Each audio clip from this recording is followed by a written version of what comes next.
ഇന്നലെ അൺബോക്സ് ചെയ്തിട്ടുള്ള ഈ ഒരു ബുക്കിലൊന്നൊന്ന് കളർ ചെയ്താലോ? സിമ്പിളാണ് കളർ ചെയ്യാൻ.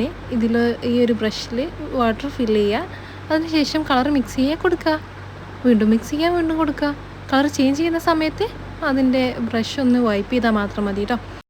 പിന്നെ നമുക്ക് ഈ പൂക്കി പാലറ്റിനെ കുറിച്ച് ഒന്ന് സംസാരിക്കണ്ടേ? കുറേ ദിവസമായി, കുറേ കാലമായി ഞാനിങ്ങനൊരു ചാനൽ തുടങ്ങണം എന്നൊക്കെ വിചാരിച്ചിരിക്കുന്നു.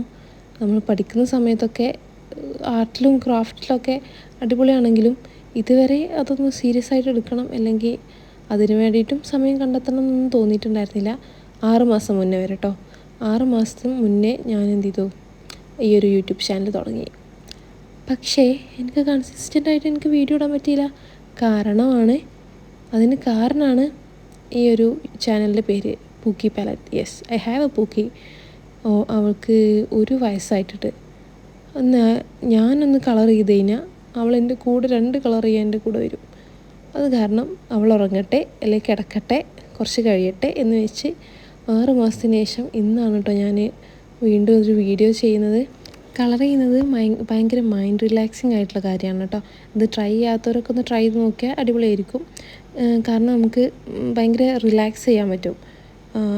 ഇതിലേക്ക് തന്നെ ഫോക്കസ് ചെയ്യുന്ന സമയത്ത് നമ്മൾ കുറേ കാര്യങ്ങൾ നമുക്ക് കുറച്ച് നേരത്തേക്ക് നമുക്ക് മറക്കാനും അല്ലെങ്കിൽ കുറേ കാര്യങ്ങൾ നമുക്ക് ഒരു സ്ട്രെസ് ഫ്രീ ഒക്കെ ആവാൻ ഇതൊക്കെ അടിപൊളിയായിരിക്കും. പ്രത്യേകിച്ച് വരയ്ക്കാൻ അറിയാത്തവർക്ക് പോലും ഇത് ജസ്റ്റ് കളർ ചെയ്യേണ്ട ആവശ്യമല്ലേ ഉള്ളൂ.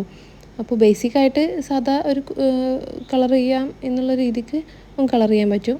അപ്പോൾ ഇന്ന് ഇത്രയേ ഉള്ളൂ. സബ്സ്ക്രൈബ് ചെയ്യാത്തവരൊക്കെ ഒന്ന് സബ്സ്ക്രൈബ് ചെയ്തോളൂ.